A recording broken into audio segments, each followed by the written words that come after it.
Student, कैसे हैं आप सब। आशा करता हूँ कि अच्छे होंगे। मुझे और पूछ लियो यार कमेंट में मैं कैसा हूँ। चलो फिर आते हैं अपने टॉपिक पर। लास्ट वीडियो में हमने पढ़ाया था इलेक्ट्रिक चार्ज की प्रॉपर्टी और डाइलेक्ट्रिक सब्सटेंस, इलेक्ट्रिक परमिटिविटी या डाइलेक्ट्रिक कांस्टेंट, इसके बारे में हमने बताया था वैल्यू। और उसके ऊपर एक क्वेश्चन बताया था जो बोर्ड एग्जाम में आया हुआ है कि what is the dielectric constant of silver metal. तो मेटल का डाइलेक्ट्रिक कांस्टेंट कितना होता है? इनफाइनाइट। इसके आगे बढ़ते हैं हम। देखिए इलेक्ट्रिक चार्ज को डेवलप करने के तीन मेथड हैं। मेथड ऑफ चार्जिंग, तो आप लिखेंगे हेडिंग इसमें आप method of charging. Method of charging में एक मेथड है आपका charging by friction. Charging by friction और दूसरा मेथड है आपका चार्जिंग बाय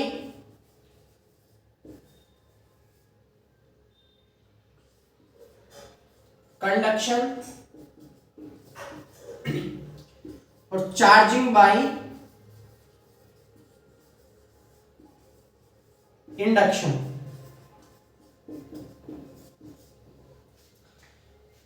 तीन मेथड है, charging by friction, charging by conduction और चार्जिंग बाय इंडक्शन। पढ़ते हैं हम इनको। चार्जिंग बाय फ्रिक्शन क्या है? चार्जिंग बाय फ्रिक्शन में करना क्या है? दो ऑब्जेक्ट को आपस में फ्रिक्शन कराना है, रगड़ देना है। तो इससे क्या होगा? इसके एक इलेक्ट्रॉन निकल के इसमें ट्रांसफर हो जाएंगे, जिससे एक पे पॉजिटिव चार्ज डेवलप हो जाएगा, एक पे निगेटिव चार्ज डेवलप हो जाएगा। Clear?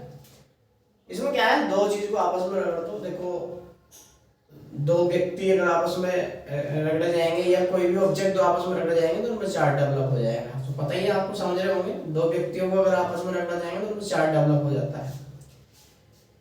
Charging by conduction, charging by conduction में है कि पहले से कोई ऑब्जेक्ट चार्ज है, पहले से कोई रोड चार्ज है। अब मुझे एक अनचार्ज ऑब्जेक्ट को चार्ज करना है, तो क्या काम करूंगा? इस रोड को इससे टच करा दूंगा, तो क्या होगा? ये चार्ज इस पे पहुंच जाएगा, जिसकी वजह से इस पे पॉजिटिव चार्ज डेवलप हो जाएगा। तो चार्जिंग बाय फ्रिक्शन में क्या होगा? ऑब्जेक्ट को फ्रिक्शन आपस में रगड़ने पे एक पे लॉस हो जाता है इलेक्ट्रॉन का, एक पे कमी हो जाती है, जिसकी वजह से पॉजिटिव चार्ज या नेगेटिव चार्ज डेवलप हो जाते हैं। चार्जिंग बाय कंडक्शन में होता है कि इस ऑब्जेक्ट को इससे, ये अनचार्ज ऑब्जेक्ट था, ये पहले से अनचार्ज ऑब्जेक्ट था, इस पे कोई चार्ज नहीं था। इससे टच अगर हम करा दें कोई चार्ज ऑब्जेक्ट को, पहले से चार्ज किसी वस्तु को हमने इससे टच करा दिया, तो क्या होगा? ये भी चार्ज हो जाएगा। Charging by induction, charging by induction में होता है कि जैसे कोई ये ऑब्जेक्ट है और अगर मैं इससे टच ना कराऊं, पहले से चार्ज ऑब्जेक्ट के इसके पास ले आऊं, तो क्या होगा? जैसे ये पॉजिटिव चार्ज है, इसके नेगेटिव चार्ज के, देखो किसी भी ऑब्जेक्ट में इलेक्ट्रॉन और प्रोटॉन होते हैं, मतलब नेगेटिव और पॉजिटिव। प्रोटॉन चार्ज होता है पॉजिटिव, इलेक्ट्रॉन का चार्ज होता है नेगेटिव। तो ये पॉजिटिव चार्ज किसको अट्रैक्ट करेगा? देखो अपोजिट चार्ज एक दूसरे को अट्रैक्ट करते हैं, तो ये जो है इसके नेगेटिव चार्ज को अट्रैक्ट कर लेगा। तो इसकी वजह से, देखो इसकी वजह से टच हमने नहीं कराया, लेकिन फिर भी इसकी वजह से दूसरे पे कैसा आएगा? चार्ज, नेगेटिव चार्ज आएगा। आप पर भी आ जाता होगा, टच नहीं करो लेकिन चार्ज आ ही जाता है। समझ रहे होंगे आप मैं क्या कहना चाह रहा हूँ। तो ये चार्जिंग बाय इंडक्शन और चार्जिंग बाय कंडक्शन और चार्जिंग बाय फ्रिक्शन, तो ये तीन मेथड थे किसी भी बॉडी को चार्ज करने के लिए। ठीक है, चलो फिर भी एग्जाम में इनसे कोई क्वेश्चन पूछा नहीं गया है। नेक्स्ट टॉपिक है अपना न्यूमेरिकल। हम चैप्टर के लास्ट में करेंगे बच्चों। जो इंपॉर्टेंट न्यूमेरिकल होंगे मैं बीच बीच में भी कराता रहूंगा, बाकी सारे न्यूमेरिकल हम चैप्टर के लास्ट में करेंगे। इसके बाद अपना नया टॉपिक आता है जो कि इस चैप्टर का एक ये मान लो स्टार्टिंग पॉइंट समझने वाला यही अब जो है उसका नाम है कूलॉम्स लॉ। तो टॉपिक लिखेंगे आप सभी Coulomb's law, Coulomb's law.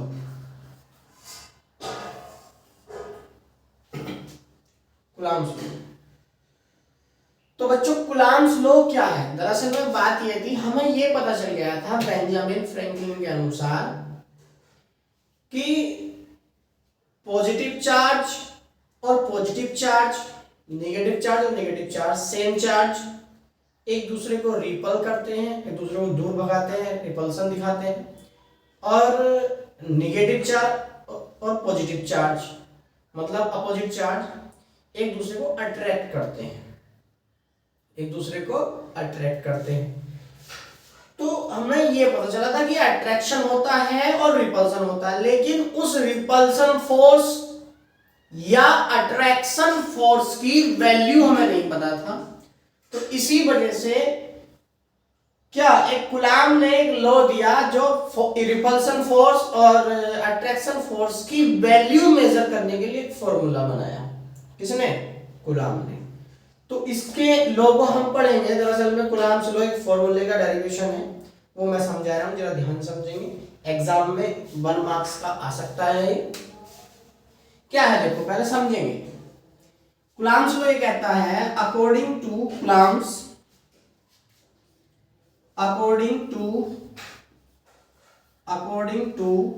Coulomb's law, according to Coulomb's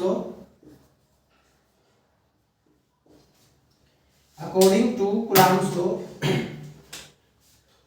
the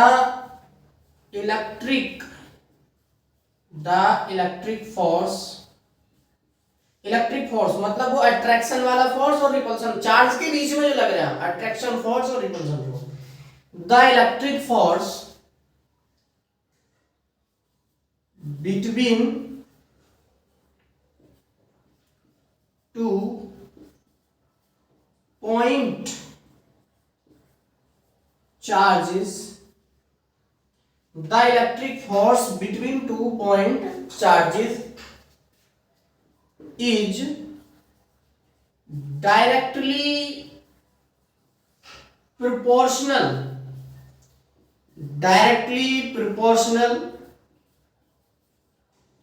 to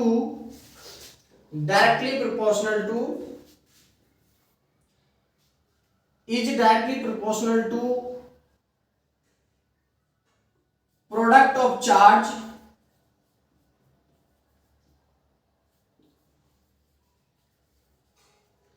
directly proportional to product of charges and inversely proportional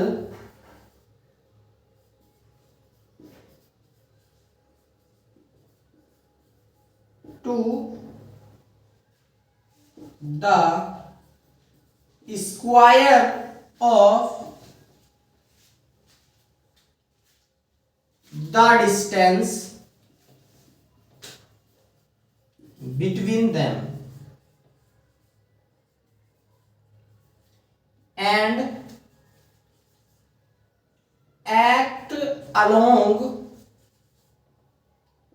the line joining। देखो ये लॉ क्या है? According to Coulomb's law the electric force between 2 point charges is directly proportional to product of charges and inversely proportional to the square of the distance between them and act along the line joining। ठीक।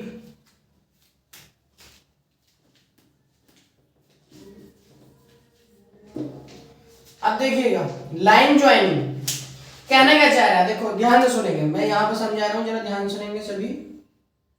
इसमें diagram भी बना के आएंगे आप सभी। क्या कि मान लो कि एक पॉइंट चार्ज Q1 है और एक पॉइंट चार्ज Q2 है। एक पॉइंट चार्ज Q1 है और एक पॉइंट चार्ज Q2 है, और इनके बीच की जो डिस्टेंस है बच्चों वो है R। कितनी है? R। अब देखिए जरा ध्यान सुनिए, अगर ये चार्ज प्लस का है और ये चार्ज प्लस का है तो कैसा फोर्स लगेगा इनमें? सेम फोर्स लगेगा। कौन सा? वो सेम चार्ज है, फोर्स लगेगा रिपल्सन। कौन सा लगेगा? रिपल्सन। रिपल्सन का मतलब याद रखो धक्का देना है। रिपल्सन का मतलब धक्का देना और अट्रैक्शन का मतलब है खींचना, अपनी ओर खींचना। तो ये वाला चार्ज इस पर रिपल्सन देगा, इसका मतलब ये वाला चार्ज इसको धक्का देगा इधर की ओर धक्का देगा, और ये वाला चार्ज भी इस पर रिपल्सन करेगा, तो इसका मतलब ये वाला चार्ज इसको इधर की ओर धक्का देगा, ये वाला चार्ज इसको इधर की ओर धक्का देगा, और ये वाला चार्ज इसको इधर की ओर धक्का देगा। ठीक, ये वाला फोर्स है रिपल्सन, इसी का नाम भी इलेक्ट्रिक फोर्स है, जिसका हमने यहाँ पे जिक्र किया है। अगर ये चार्ज निगेटिव और वो चार्ज कितना? पॉजिटिव। ये चार्ज निगेटिव, वो चार्ज कितना? पॉजिटिव। तो इनके बीच में लगेगा अट्रैक्शन फोर्स, क्योंकि यहां पे ये हो गए आपके अपोजिट चार्ज। ये वाला चार्ज इसको इधर की ओर खींचेगा और ये वाला चार्ज इसको इधर की ओर खींचेगा। अट्रैक्शन हर कोई अपनी ओर खींचेगा दोनों, लेकिन सेम फोर्स से। तो अब जरा ध्यान से सुनो, फोर्स चाहे अट्रैक्शन का हो चाहे रिपल्सन का, उनकी दोनों की वैल्यू सेम होगी, और यहां से पता लगेगी वो फॉर्मूला सेम है दोनों के लिए। तो ये फोर्स इधर भी लग सकता है, इधर भी लग सकता है, इधर को भी लग सकता है और इधर को भी लग सकता है, ऐसा कुछ। ठीक, तो इनके बीच में जो फोर्स लगेगा इसके अकॉर्डिंग वो होगा F force, electric force. The electric force between two point charge. Point charge मतलब पॉइंटों पे रखे हुए हैं, proportional to the product. Proportional का साइन बच्चों ये प्रोडक्ट ऑफ चार्जेस, तो चार्ज का प्रोडक्ट कर दो Q1 इंटू Q2। ये हो गई आपकी बात नंबर 1। अब दूसरी बात क्या है कि F force inversely proportional, product of charges वाली कहानी खत्म, and inversely proportional to the square of the distance. Inversely proportional बेटे नीचे जाता है, नीचे कितना? स्क्वायर ऑफ द डिस्टेंस, तो डिस्टेंस कितनी है इनके बीच की? R का स्क्वायर। तो बात नंबर ये हो गई। अब ये कह रहा है लास्ट में एंड एक्ट का मतलब काम करता है अलोंग द लाइन ज्वाइनिंग। मतलब ये हुआ, ये फोर्स जो है इधर को लगेगा, इधर को लगेगा, इधर को, लाइन की सीध में लगेगा। एक्ट लाइन ज्वाइनिंग का मतलब है लाइन की सीध में, इसी लाइन पर फोर्स लगेगा। ऐसा नहीं ये वाला चार्ज इस वाले चार्ज पे घुमा का फोर्स ला रहा है, ऐसा नहीं। तो मतलब यह है इस आमने सामने इस लाइन के अलोंग की फोर्स काम करेगा। अब दोनों इक्वेशन 1 हो गई, इक्वेशन नंबर 2 हो गई। इन दोनों को हम कंबाइन अगर करेंगे तो कंबाइन करने पर क्या पता लगेगा हमें कि फ्रॉम, इसमें लिख देंगे फ्रॉम इक्वेशन 1 एंड 2, 1 और 2 कंबाइन करेंगे तो आएगा F directly proportional to Q1 Q2 upon R square. ठीक, प्रोपोर्शनल का साइन हटाएंगे, फिजिक्स का रूल है, प्रोपोर्शनल का साइन हटाएंगे, F बराबर प्रोपोर्शनल लेंगे यहाँ पे K Q1 Q2 upon R square. K मतलब यहाँ पे प्रोपोर्शनल ले लो A, clear? F equal to A Q1 Q2 upon R square. और याद रखो क्या, यहाँ पे A जो कांस्टेंट हमने लिया है उसकी जो वैल्यू होती है A बराबर वो होती है 1/4 pi epsilon not, 1/4 pi epsilon not. और इसकी वैल्यू कूलाम ने ही बताई 9 × 10⁹ न्यूटन मीटर स्क्वायर पर कूलाम स्क्वायर। आई बताऊंगा कहां से आई यूनिट यू। देखो एक ही वैल्यू तो हमें पता है 1/4 पाई × 10⁻1/4 पाई एप्सिलॉन नॉट। और इसकी यूनिट अगर हमें निकालनी है तो इसकी यूनिट निकालने के लिए फोर्स की यूनिट कितनी होगी न्यूटन, आर स्क्वायर की कितनी होगी मीटर स्क्वायर, तो न्यूटन मीटर स्क्वायर, Q1 की कुलाम, इसकी भी कुलाम, तो कुलाम स्क्वायर और डिवाइड में पहुंच जाएगा, तो यहां से आएगा न्यूटन मीटर स्क्वायर पर कुलाम। तो फोर्स की ये वैल्यू हम रख सकते हैं ए की जगह ये वाली वैल्यू रख दो 1/4πε0 Q1 Q2 upon are square. तो बच्चों ये है कुलाम्स लॉ, क्लियर है, ठीक। लिख देंगे क्या, वेयर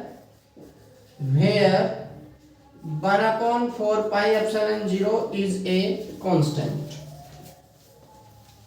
क्लियर। अभी आगे जिक्र करते हैं, तो ये है कुलाम्स लॉ, क्लियर।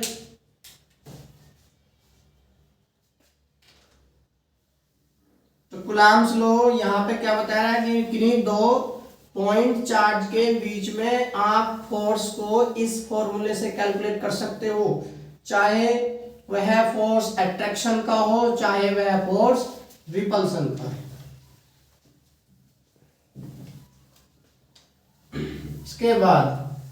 इसके बाद यहाँ पे देखो बोर्ड एग्जाम के पर्पज से कुलाम के लॉ से भी ज्यादा इंपॉर्टेंट जो है वो है आपका epsilon not.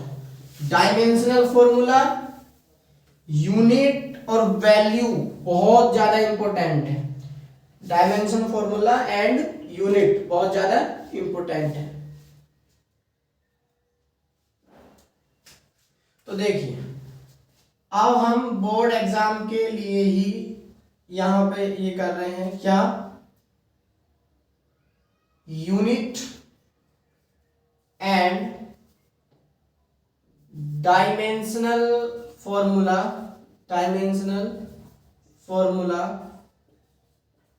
Of unit and dimensional formula of इसका electric permittivity,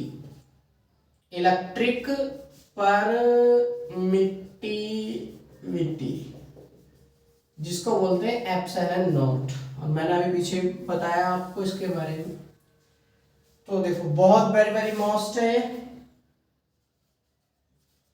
clear, very very important है। इसको लिख दो KCNJ, कहीं छूट ना जाए। वैसे इसका मतलब कुछ और भी निकल सकता है, आप बनाना मत। चलो, unit dimensional formula of electric permittivity, value भी बताएंगे हम इसमें क्या है। सबसे पहले यूनिट ऑफ एप्सिलॉन नॉट, तो यूनिट ऑफ एप्सिलॉन नॉट में क्या देखेंगे हम, we know that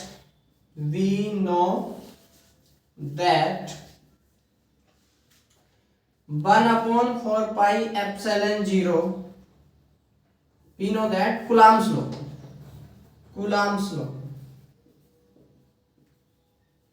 क्या है बच्चों, Coulomb's law है F equal to 1/4πε0 Q1 Q2 upon R square.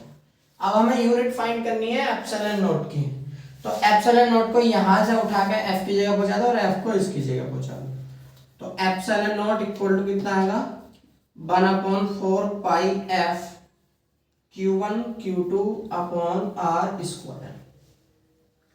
तो बच्चों एप्सिलॉन नॉट की हमें यूनिट फाइंड करनी है, तो कितना आएगा, unit of epsilon naught equal to, देखो 1 की कोई यूनिट नहीं है, 4π की कोई यूनिट नहीं है, तो 1/4π को हटा दो जब यूनिट ही नहीं है उसकी। तो F की यूनिट क्या होती है, न्यूटन, क्या होती है, Newton.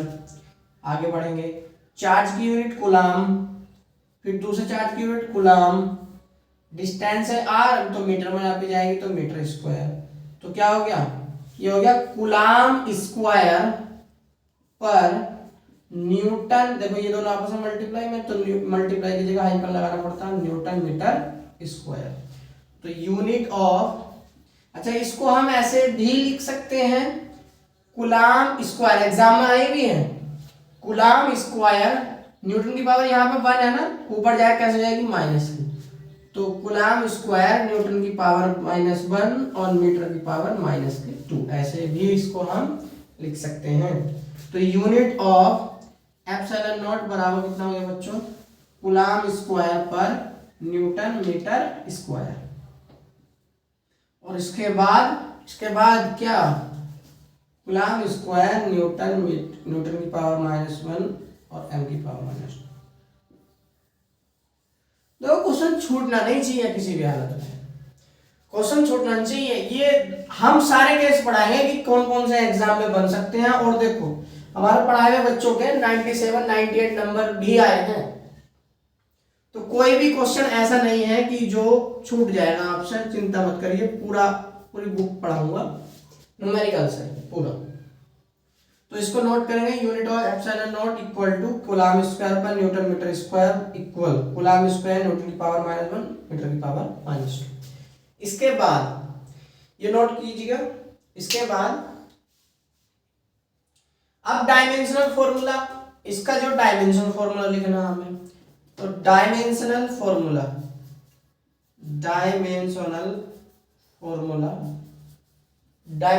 Formula of epsilon naught. तो dimensional formula of epsilon naught कितना हो जाएगा बच्चों, याद रखेंगे या मैं सॉल्व करना बता दूं आपको। चलो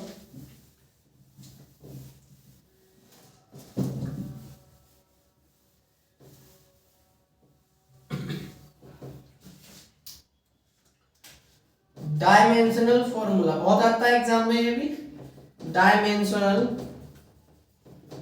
फॉर्मूला ऑफ एप्सिलॉन नॉट। तो dimensional formula of epsilon naught, तो देखिए फिर लिखेंगे we know that F equal to 1/4 pi epsilon naught Q1 into Q2 upon R square. Epsilon 0 का डायमेंशन फॉर्मूला में फाइंड करना है, तो एप्सिलॉन 0 को इधर पहुंचाओ और F को इसकी जगह पहुंचा दो। 1/4 pi F Q1 Q2 upon R square.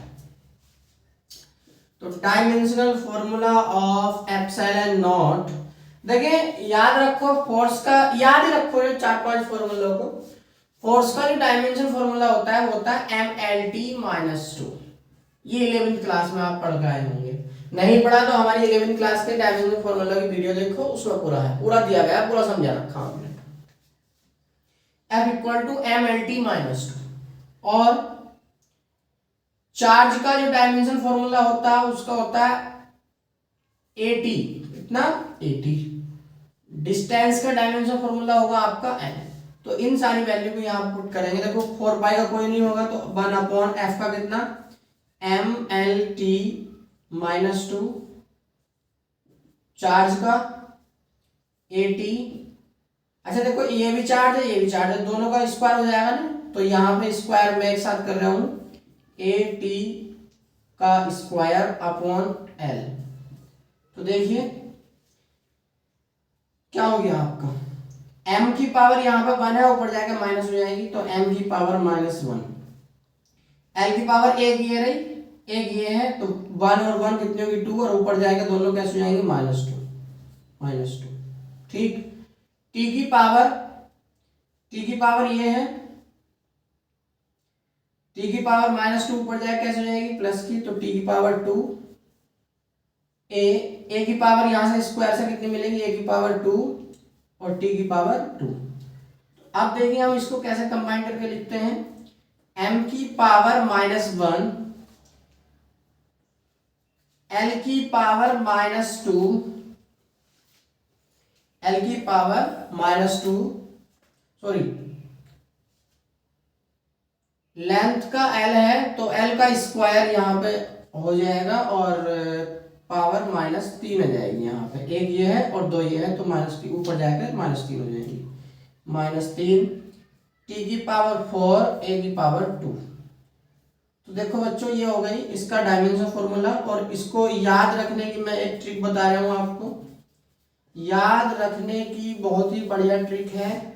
क्या लिखो, माल्ट लिखो, माल्ट। क्या लिखो, माल्ट लिखो, ये वर्ड लिखो, याद रखो माल्ट, और लिख दो MALT, माल्ट लिख दिया। ये लिखो 1 2 3 4, 1 2 3 4, माइनस से स्टार्ट कर दो, -1 +2 -3 +4। तो इसका डायमेंशन फॉर्मूला याद करने का यो ट्रिक है। ठीक है, तो चलो मिलते हैं अगली वीडियो में। इस वीडियो में यहीं तक। अगली वीडियो में हम समझाएंगे आपको वैल्यू ऑफ एप्सिलॉन नॉट। ठीक है बच्चों, तो वीडियो अगर अच्छी लगी है, सारा पढ़ाया हुआ समझ में आया है, तो वीडियो को लाइक करें, शेयर करें, अपने दोस्तों से बताएं और हमारे चैनल को भी सब्सक्राइब करें।